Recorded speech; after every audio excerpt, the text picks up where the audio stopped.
You're a very nice girl, but you got too much imagination. You go around talking like that about me and I'll wind up in a French jail for something I didn't do. Sie war eine Hollywood-Königin, bevor sie eine wahre Königin wurde. Der Ruf von Grace Kelly war trotz ihres glamourösen Aussehens und ihrer wunderschönen Outfits selbst für ihre engsten Co-Stars schockierend. Insidern zufolge und jetzt noch nie dagewesene Beweise könnte ihr Privatleben eine größere Rolle bei ihrem frühen beruflichen Untergang gespielt haben, als irgendjemand vermutet hätte. Glauben Sie, dass Hollywood Frauen härter beurteilt als Männer, wenn es um ihr Privatleben geht? Geben Sie 1 für Ja und 0 für Nein ein und erklären Sie in den Kommentaren, warum. Lassen Sie uns die wahre Geschichte von Grace Kelly erkunden und erfahren, wie die Konzentration der Medien auf ihr Privatleben ihren beruflichen Erfolg möglicherweise beeinträchtigt hat. Eine Geschichte, eine Prinzessin und ein Geheimnis, das bis heute andauert. Grace Kelly war die ultimative Hauptdarstellerin, umwerfend, elegant und mit 26 Jahren Oscar prämiert. Aber ihr Liebesleben? Dort spielte sich das eigentliche Drama ab.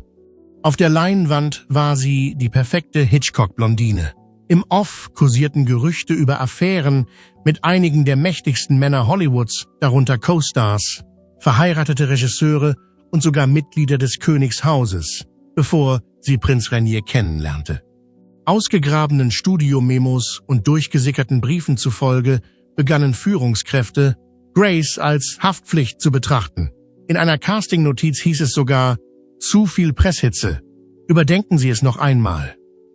Und jetzt deuten unsichtbare Aufnahmen hinter den Kulissen ihrer letzten Hollywood-Projekte auf eine Veränderung in der Art und Weise hin. Wie sie behandelt wurde, mehr Distanz, weniger angebotene Rollen und zunehmender Druck seitens der Studios, ihr Image zu verbessern. Bald darauf ließ sie alles hinter sich, um eine echte Prinzessin zu werden. Doch einige Insider glauben, dass es nicht nur die Liebe war, die sie dazu brachte, alles aufzugeben. Es war, als würde Hollywood den Rücken kehren. War Grace Kellys Leben wirklich ein Traum oder war sie in einer Geschichte gefangen, die nie ihre eigene war? Dies ist die unerzählte Geschichte einer Frau, die zwischen zwei Welten lebte, einer Welt des Ruhms und einer des Schicksals. Wenn Sie von den unerzählten Geschichten des alten Hollywood, den Geheimnissen, Skandalen und stillen Abgängen fasziniert sind, klicken Sie auf die Schaltfläche Abonnieren. Wir erwecken die Legenden wieder zum Leben, mit der Wahrheit, die sie nie erzählen konnten. Grace Kelly war ein Mädchen aus Philadelphia mit weitaus größeren Ambitionen als die Welt um sie herum, bevor sie zu einer Hollywood-Ikone wurde und in ein Königshaus heiratete. Grace Patricia Kelly wurde am 12. November 1921 in eine wohlhabende Familie mit hohen Erwartungen geboren. Ihr Vater, Jack Kelly, hatte ungezügelte Ambitionen. Er war ein Self-Made-Millionär, dreimaliger olympischer Goldmedaillengewinner im Rudern und jemand, der alles tun würde, um seine Ambitionen zu verwirklichen. Er sammelte sein Geld im Bausektor und war der Meinung, dass Erfolg keine Selbstverständlichkeit sei. Es war eine Anforderung. Ihre Mutter Margaret war eine ausgeglichene und disziplinierte Frau. Sie war eine ehemalige Schwimmmeisterin und wurde die erste weibliche Trainerin an der University of Pennsylvania. Ihre Tochter ist nach ihr benannt. Während ihrer gemeinsamen Zeit zogen sie ihre Kinder in einem Zuhause auf, in dem Leistung wichtiger war als Zuneigung, Leistung erwartet wurde und alles andere als Perfektion einfach nicht ausreichte. Grace, das dritte von 4 Kindern, wuchs im Schatten ihrer älteren Geschwister auf. Jedes ihrer Geschwister bemühte sich, die Zustimmung seines Vaters zu gewinnen. Grace hingegen verfolgte einen anderen Ansatz als ihre Geschwister, denen es mehr um akademische und sportliche Leistungen ging. Sie war eine zurückgezogen lebende Person, die sich von der Welt der Fantasie anlocken ließ. Sie war auch introspektiv. Sie fand Trost darin, zu lesen, Geschichten zu hören und die Menschen auf der Bühne zu sehen. Obwohl sie nicht das freimütigste oder prominenteste Mitglied der Kelly-Familie war, besaß sie etwas Immaterielles wie Anmut, Präsenz und Eleganz, das es eines Tages ermöglichen würde, für immer in Erinnerung zu bleiben. Grace wurde schon in jungen Jahren auf eine streng katholische Klosterschule gebracht. Dort wurde von ihr erwartet, dass sie die Ideale des Gehorsams und der Disziplin hochhielt. Sie war eine freundliche und wohlerzogene Schülerin. Dennoch fühlte sie sich ständig fehl am Platz. Während einige in Mathematik und Naturwissenschaften hervorragende Leistungen erbrachten, bevorzugte Grace die Künste. Sie war fasziniert von Geschichten, die sie über die Grenzen ihrer strukturierten Existenz hinausführten, und verbrachte Stunden damit, in Poesie und Literatur einzutauchen. Die Schauspielerei hingegen erschien einer Familie, die echte Erfolge und körperliche Stärke schätzte.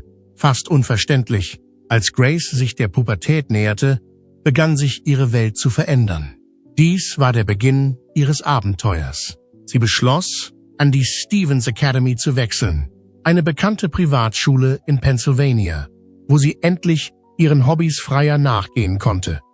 Hier wurde ihr zum ersten Mal klar, dass die Bühne mehr als nur eine Fluchtmöglichkeit war, es war auch eine Berufung.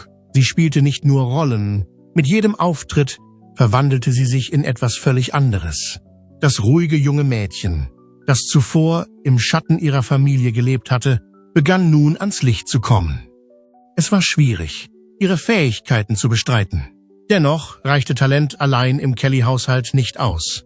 Für ihren Vater war die Schauspielerei ein frivoler Beruf, eher ein Hobby als ein Beruf. Wahrer Erfolg kam nicht von Kostümen und Drehbüchern, sondern von der Hektik des Geschäftslebens, des Sports und der harten Arbeit.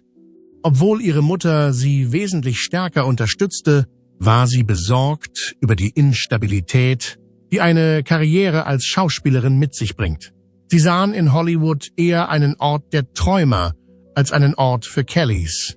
Grace hingegen blieb davon unberührt.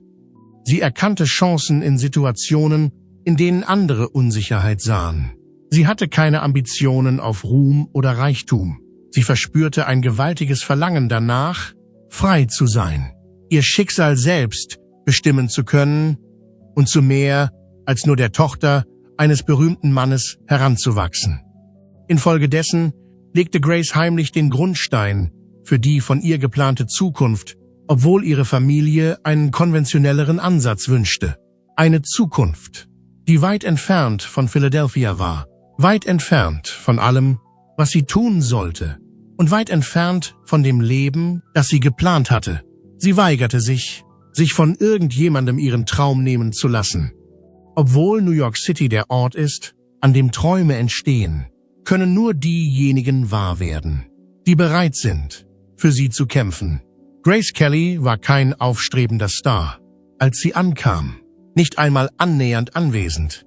Sie war nur ein weiteres Mädchen mit einem Traum, ein weiteres hoffnungsvolles Mädchen, das versuchte, sich in einer Welt, die selten ihre Türen öffnete, einen Namen zu machen. Sie schrieb sich an der American Academy of Dramatic Arts mit dem Ziel ein, ihr Handwerk zu verfeinern und geschickter zu werden. Es gab jedoch einen Haken. Ihre Eltern stimmten zu, nur die Studiengebühren für ein Jahr zu bezahlen.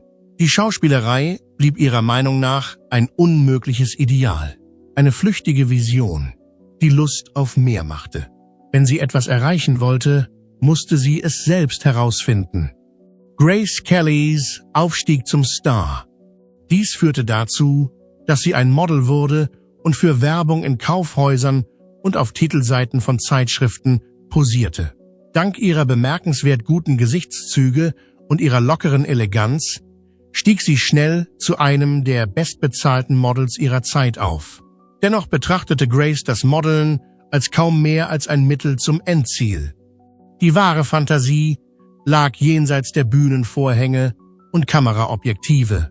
Ihr erster Durchbruch gelang ihr nicht mit dem Silberfilm, sondern mit dem Live-Fernsehen, wo sie in frühen Anthologiestücken auftrat. In diesen Shows hatten Frauen nur eine Chance, es richtig zu bekommen. Trotz der Schwierigkeit der Fernsehaufführungen gelang es Grace, die nötige Erfahrung und Bekanntheit zu erlangen. Fast kurz darauf gab sie ihr Broadway-Debüt und bewies, dass sie ein Publikum fesseln kann. Erst 1991 feierte Hollywood sein Debüt. 14 Hours war ein Krimidrama, das an den Kinokassen nicht gut ankam. Aber sie hatte das Glück, eine kleine Rolle in dem Film zu ergattern. Graces kurzer Auftritt im Film erregte die Aufmerksamkeit von jemandem, der wichtig war, Regisseur John Ford, obwohl der Film selbst absolut langweilig war. Außerdem hörte Hollywood zu, was Ford zu sagen hatte. Er bemerkte etwas an Grace, das über ihre körperlichen Reize hinausging. Infolgedessen wurde sie für High Noon, einen Film aus dem Jahr 1922 mit Gary Cooper, besetzt. Die Übernahme ihrer ersten wichtigen Rolle war für sie ein Risiko. Sie wurde als Quäkerbraut besetzt, eine ruhige und unauffällige Rolle in einem Genre, das auf Action und Leidenschaft ausgerichtet ist. Ihr Auftritt hat jedoch einen Nerv getroffen. Es war schwierig, ihre Anwesenheit zu ignorieren. Sie strahlte eine gewisse Eleganz aus, die sie von anderen jungen Schauspielerinnen unterschied. Nach der Popularität von High Noon galt Grace Kelly nicht mehr nur als Model oder Fernsehdarstellerin. Sie war auch eine beliebte Schauspielerin. Doch nicht nur das Publikum wurde auf sie aufmerksam. Hitchcock war verantwortlich. Der renommierte Regisseur hatte ein starkes Gespür für Frauen, die sowohl Schönheit als auch Geheimnis verkörperten. Und Grace war das perfekte Beispiel für beides. In dem Film Dial M for Murder von 1954 besetzte Hitchcock sie als reiche Prominente, die in ein gefährliches Betrugsspiel verwickelt wird. Sie war makellos, kalt, aber verletzlich, elegant, aber wild. Sie war perfekt. Ihm war bewusst, dass er etwas ganz Außergewöhnliches entdeckt hatte. Tatsächlich hat er hier nicht aufgehört, denn im Jahr 1950 trat James Stewart neben ihm im Film Rear Window auf. Grace Kellys Reise von Hollywood zur echten Prinzessin. Lisa Fremont war eine dynamische, elegante und intelligente Person. Eine Dame, die nicht nur schön anzusehen war, sondern auch mit ihrem männlichen Gegenstück vergleichbar war. Denn im Jahr 1955 spielte sie zusammen mit Cary Grant in dem Film To Catch a Thief und festigte damit ihren Ruf als Inbegriff der alten Hollywood-Eleganz im Laufe der Zeit. Jedes Bild im Fernsehen schien ein Gemälde zu sein, und jede Handlung war bewusst und schön. Im selben Jahr lieferte sie eine Leistung ab, die bewies, dass sie mehr als nur eine Hitchcock-Figur war. Auf ihre Art war sie eine harte Gegnerin. In dem Film The Country Girl von 1955 spielte sie die müde Frau einer alkoholkranken Sängerin, die von ihr verlangte, den Glitzer zu entfernen. Ihr Auftritt war roh, voller Emotionen und anders als alles, was sie jemals zuvor getan hatte. Darüber hinaus wurde Grace Kelly bei der Oscarverleihung zur besten Schauspielerin gekürt. Sie war nicht mehr nur eine atemberaubende Hollywood-Attraktion, sie war eines der begabtesten Mitglieder der Gruppe. Zu diesem Zeitpunkt hatte sie den Höhepunkt ihres Berufs erreicht. Sie arbeitete mit einigen der legendärsten Hauptdarsteller zusammen, darunter Clark Gable, Bing Crosby und Cary Grant. Nicht nur die ganze Welt mochte sie, sondern auch viele ihrer Co-Stars. Gerüchte über ihre engen Beziehungen zu Ray Milland, William Holden und Jean-Pierre Aumont folgten ihr, wohin sie auch ging. Natürlich war Grace nie jemand, der Ärger machte. Ihre Auftritte waren in der Lage, lauter zu sprechen als die Anschuldigungen rund um ihr Privatleben. Und sie verhielt sich mit ruhiger Würde. Es war die Art von Frau, die jeder Regisseur in seinen Filmen besetzen wollte. Jeder Modedesigner wollte sich wie die Schauspielerin kleiden. Als Berühmtheit war sie das Objekt der Begierde aller Männer. Doch gerade als sie bereit war, den Höhepunkt der Berühmtheit Hollywoods zu erreichen, ereignete sich ein unvorhergesehener Vorfall. Sie bereitete sich darauf vor, eine neue Rolle zu übernehmen. Eines, das nichts mit dem Filmgeschäft zu tun hat. Eine Komponente, die ihr Leben für immer verändern wird. Grace Kelly galt als Mitglied des Hollywood-Adels. Andererseits wandte sie ihre Aufmerksamkeit schnell von den blinkenden Kameras und erfundenen Liebesgeschichten ab und widmete sich etwas anderem. Die wahre Geschichte hinter einem Märchen. So dachte zumindest die breite Bevölkerung. Alles begann im Mai 1955 bei den Filmfestspielen von Cannes. Im Königspalast von Monaco wurde ein Fotoshooting organisiert und Grace, die bereits einen Oscar gewonnen hatte, wurde zur Teilnahme eingeladen. An diesem Ort hatte sie Gelegenheit, Prince Rainier III zu treffen, den Herrscher eines kleinen, aber reichen Fürstentums an der französischen Riviera. Er war attraktiv und auf der Suche nach einem Ehepartner. Damit Monaco überleben konnte, musste er einen Nachfolger schaffen.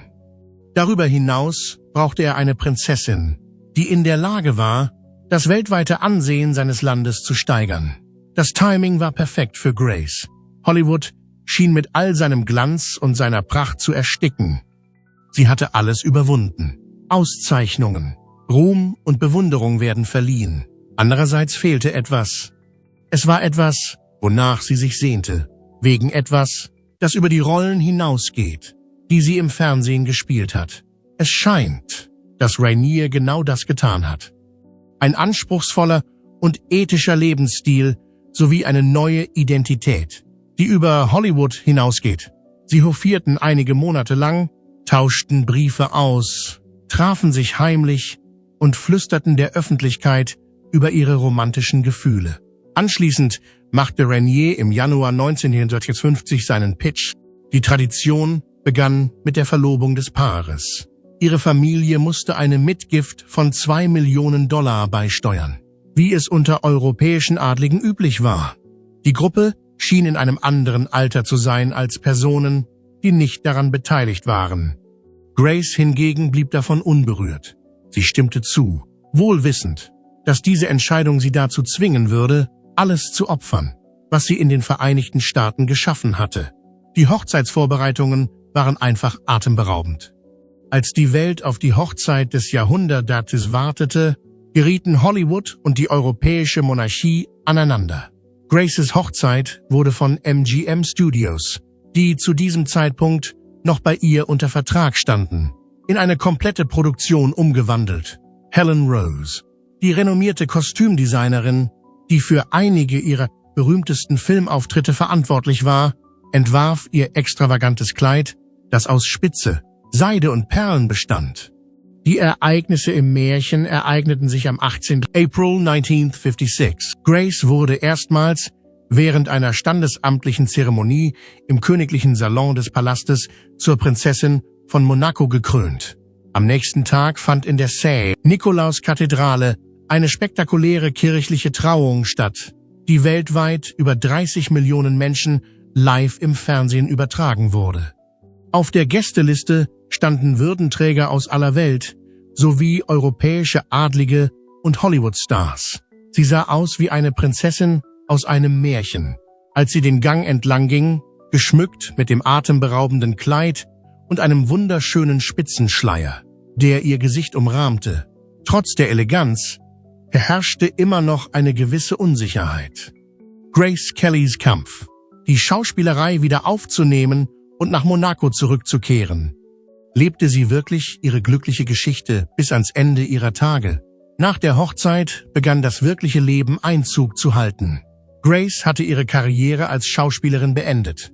Zu diesem Zeitpunkt lautete ihr offizieller Titel Ihre Majestät, Prinzessin Grace von Monaco. Der Transfer wurde sofort und ohne Rückfragen abgeschlossen. Diese Produktion verwendete keine Drehbücher, keine Kameras und keine Standing Ovations. Vielmehr wurde sie in eine Welt strenger Konventionen, Etikette und Erwartungen hineingestoßen, der sie noch nie zuvor begegnet war. Von ihr wurde verlangt, ihre neue Rolle als königliche Gemahlin anzunehmen, wohltätige Aktivitäten zu leiten, an Staatsveranstaltungen teilzunehmen und ihrer Verpflichtung gegenüber Monaco und seinen Menschen nachzukommen.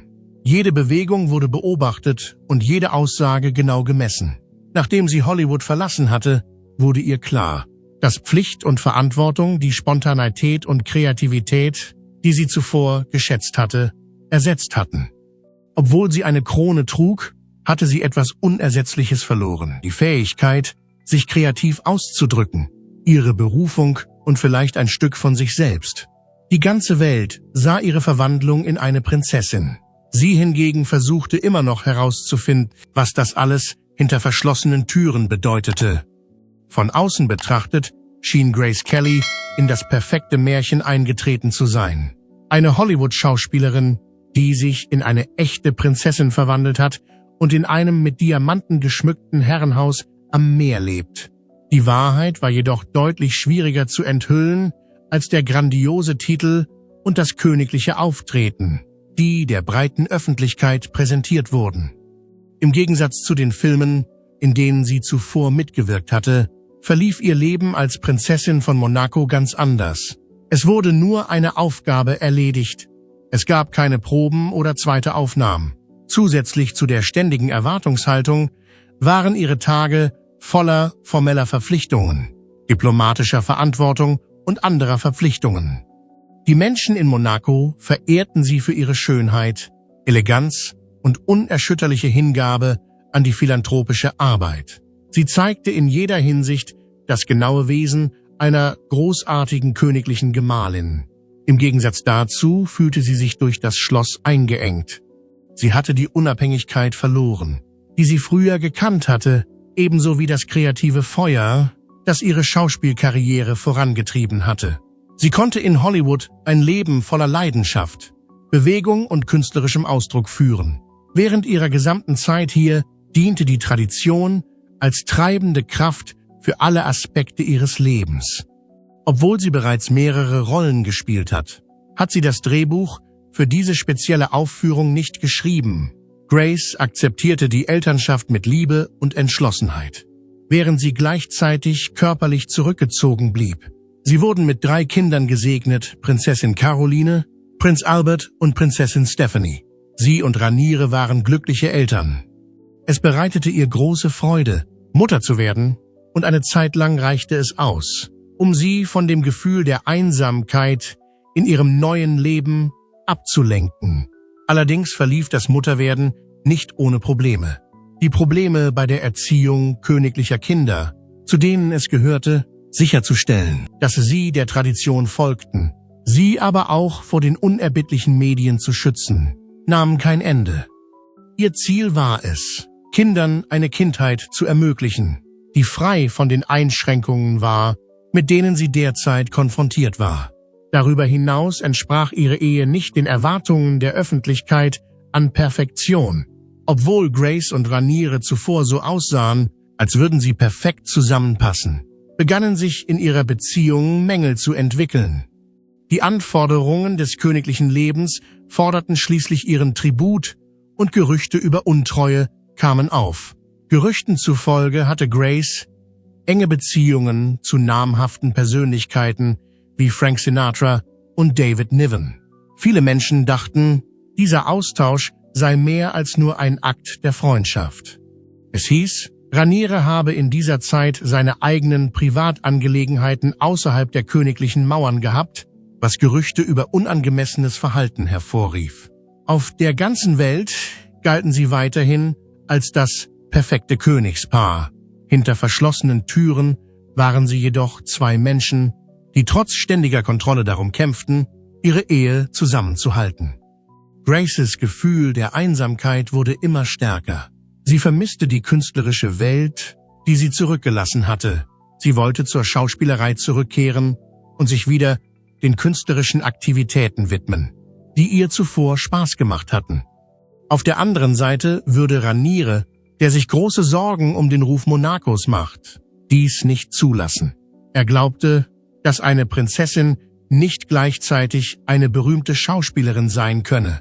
Dadurch befand sich Grace Kelly, die zuvor die Leinwand beherrschte und die Zuschauer mit ihrem Talent in ihren Bann zog, in der Situation, die anspruchsvollste Rolle überhaupt zu spielen. Es gab eine Prinzessin, die in einem Leben feststeckte, das sie nicht länger ändern konnte.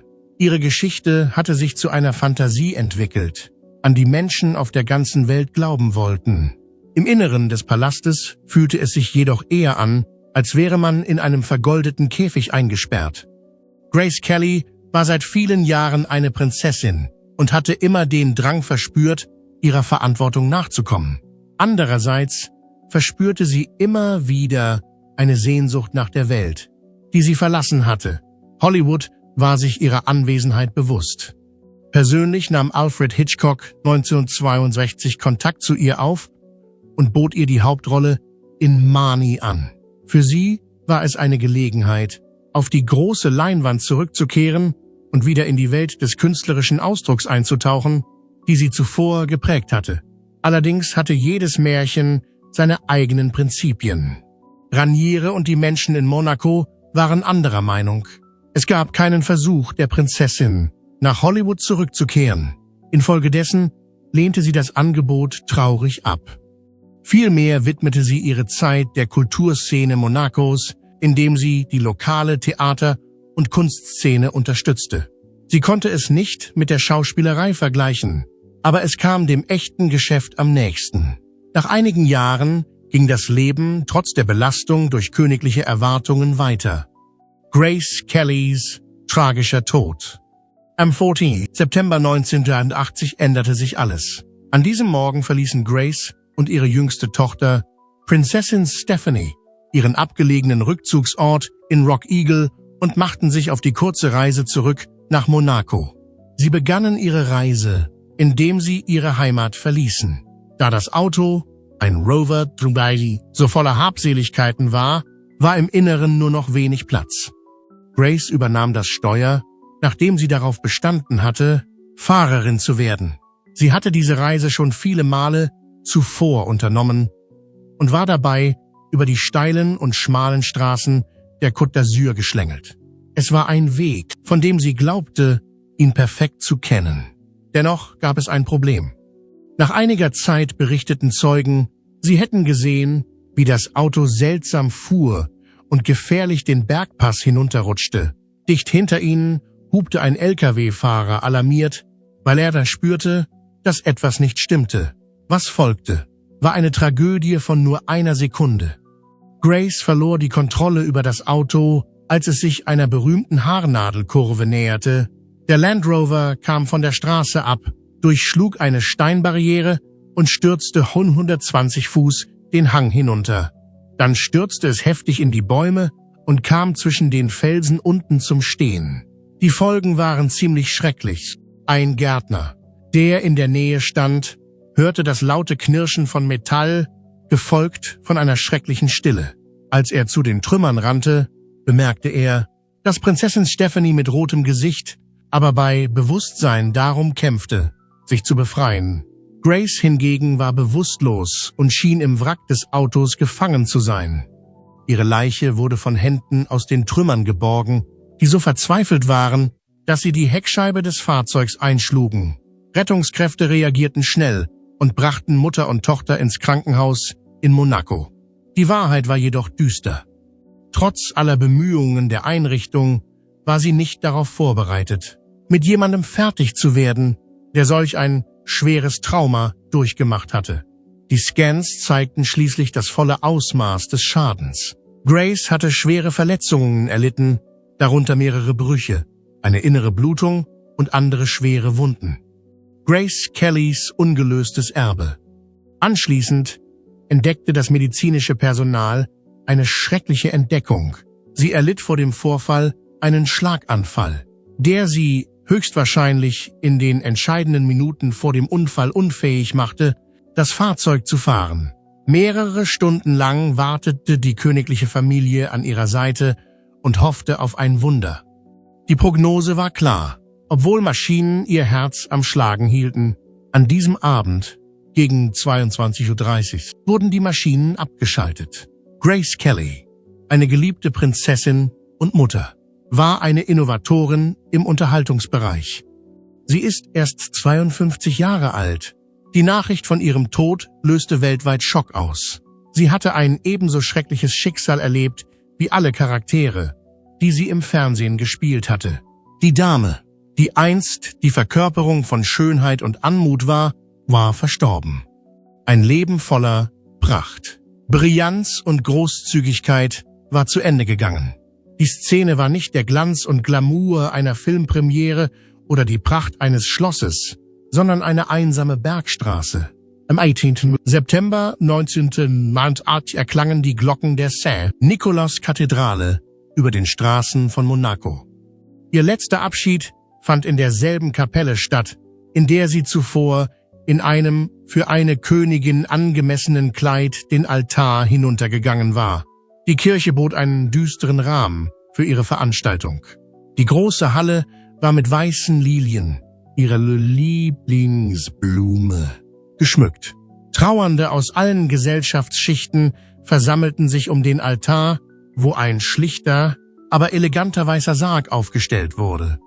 Es wurde ein Treffen einberufen, um sich von der königlichen Familie Monacos, Hollywood Stars, internationalen Führungskräften und dem Volk von Monaco zu verabschieden. Sie wurde von einigen ihrer engsten Freunde aus der Filmindustrie begleitet, darunter Cary Grant, der schweigend dasaß und verängstigt wirkte. Grace war die Dame, die sie kannten, abgesehen von den Titeln und dem Ruf, den sie erworben hatte. Die Welt hatte eine Prinzessin verloren, aber sie hatte auch Grace verloren. Als er den Trauerzug anführte, verriet das Gesicht von Fürst Ranier-Dri einen tiefen Schmerz. Der Mensch, der zuvor souverän zurechtgekommen war, wirkte zu diesem Zeitpunkt geschwächt und erschüttert. Er hatte nicht nur seine Frau verloren, er hatte seine größte Liebe verloren, seine Ehefrau. Die Frau, die Monaco zu dem herrlichen Reiseziel gemacht hatte, das es einmal war. Er hatte seinen Kumpel verloren. Er hat nie wieder geheiratet. Die restlichen 23 Jahre seines Lebens lebte er allein und trug den Schmerz ihrer Abwesenheit die ganze Zeit über mit sich herum. Als die Prozession durch die Straßen zog, säumten Zehntausende Trauergäste die Straßen und warfen weiße Blumen auf den Weg ihres Sarges. Mehrere Personen brachen in Tränen aus, weil sie nicht verstehen konnten, dass die Frau, die so ätherisch und unnahbar wirkte, gestorben war. Dennoch blieb Grace Kellys Lebensgeschichte noch lange nach ihrem Tod ein Geheimnis. Offizielle Aufzeichnungen bestätigten, dass Grace vor dem Unfall einen Schlaganfall erlitt. Dennoch blieben die besonderen Umstände des Vorfalls unbekannt.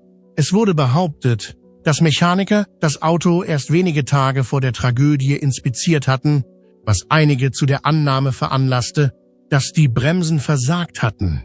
Viele Menschen erwähnten auch die schnelle Reaktion Monacos, was zu Vorwürfen führte, dass die königliche Familie wichtige Informationen über den Unfall verschwiegen habe. Am häufigsten blieben jedoch die Fragen rund um Prinzessin Stephanie, die als einzige beobachtete, was in diesen letzten Momenten geschah. Stephanies Erinnerung an das Ereignis veränderte sich mit der Zeit, obwohl sie den Unfall mit minimalen Verletzungen überlebte. Als ihre Mutter bewusstlos wurde, gingen mehrere Personen davon aus, dass sie sich ans Steuer gesetzt und versucht hatte, das Fahrzeug zu steuern.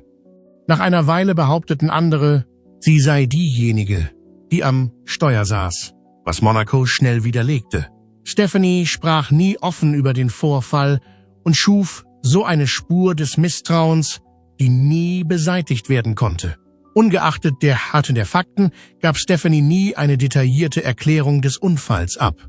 Das Vermächtnis von Grace Kelly wird jedoch nicht von Trauer geprägt sein, sondern von dem Leben, das sie geführt hat. Obwohl sie nur kurze Zeit in Hollywood war, konnte sie sich als eine der wichtigsten Schauspielerinnen in der Geschichte der Branche etablieren. Auch Jahrzehnte nachdem sie ihren letzten Film beendet hatte, blieb sie dem Ideal von Eleganz, Haltung und Schönheit treu, das mühelos zu fließen schien. Sie hatte einen großen Einfluss auf die Mode und inspirierte Designer wie Dior, Givenchy und Chanel, die ihren klassischen Stil weiterhin in ihre Designs einfließen ließen. 1955 wurde sie dabei erwischt, wie sie die Hermes Kelly-Tasche trug, um ihre Schwangerschaft vor Paparazzi zu verbergen. Und die Tasche wurde ihr zu Ehren benannt. Die Hermes Kelly Bag gilt als eine der luxuriösesten Handtaschen der Modebranche.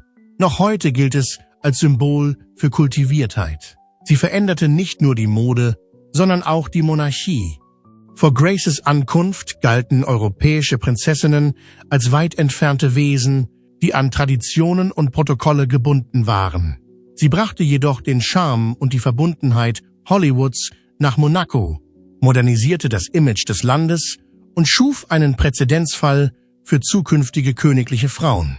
Einige Jahrzehnte später traten Prominente wie Prinzessin Diana, Kate Middleton und Meghan Markle in ihre Fußstapfen und balancierten Berühmtheit und Königtum auf eine Art und Weise, die der von Grace zuvor sehr ähnlich war. Obwohl sie nie wieder auftrat, ließ ihre Leidenschaft für die Kunst nie nach. Prince Rainier III gründete zu ihrem Gedenken die Princess Grace Foundation. Diese Organisation soll angehende Künstler, Schauspieler und Tänzer finanziell unterstützen. Ziel der Stiftung ist es, sicherzustellen, dass zukünftige Generationen die gleichen Möglichkeiten haben, ihre Ambitionen zu verfolgen wie vor vielen Jahren.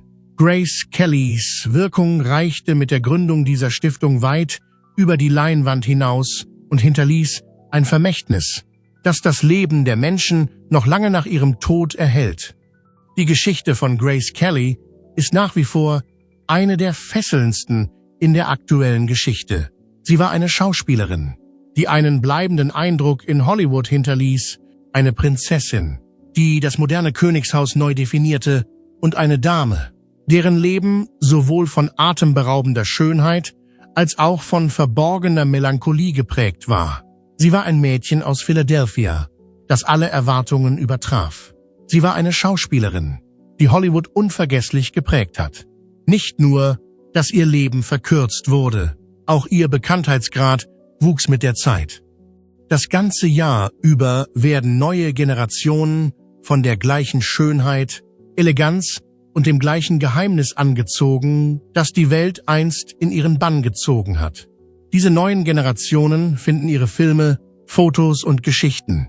Grace Kellys Leben war wie ein Märchen. Sie war ein Hollywood-Superstar, der später eine echte Prinzessin wurde.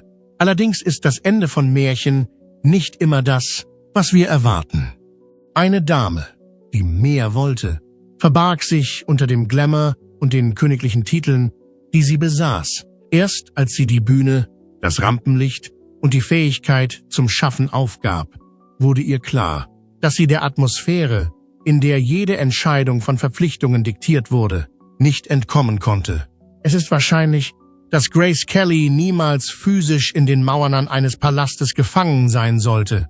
Es ist denkbar, dass sie schon immer glänzen sollte, nicht als Prinzessin, sondern als Künstlerin, Visionärin und Frau, die ihr Leben nach ihren eigenen Vorstellungen lebte. Ihre Geschichte wird als Symbol für Eleganz, Schönheit und Intrige weiterleben. Es wird nie vergessen werden. Jahrzehnte später ist ihr Einfluss immer noch in der Welt des Films, der Mode und der zeitlosen Vorstellung von Eleganz spürbar. Aus dem einfachen Grund, weil Legenden nie wirklich verschwinden. Sie werden ewig existieren. Grace Kelly wurde Königin, aber nicht bevor Hollywood sie als etwas anderes brandmarkte. Ob sie nun missverstanden oder unfair beurteilt wurde, eines ist klar: Sie hat einen Preis für ihre Freiheit bezahlt. Glauben Sie, dass Grace Kelly ihrer Zeit voraus war? Oder war Hollywood einfach nicht auf eine Frau vorbereitet, die nach ihren eigenen Vorstellungen lebte? Bitte teilen Sie mir Ihre Meinung in den Kommentaren mit. Wenn diese Geschichte Ihnen die Augen für die dunklere Seite der Berühmtheit des goldenen Zeitalters geöffnet hat, dann liken Sie, abonnieren Sie und klingeln Sie für weitere Geschichten, die Hollywood vergessen wollte. Vielen Dank fürs Zuschauen und bleiben Sie interessiert.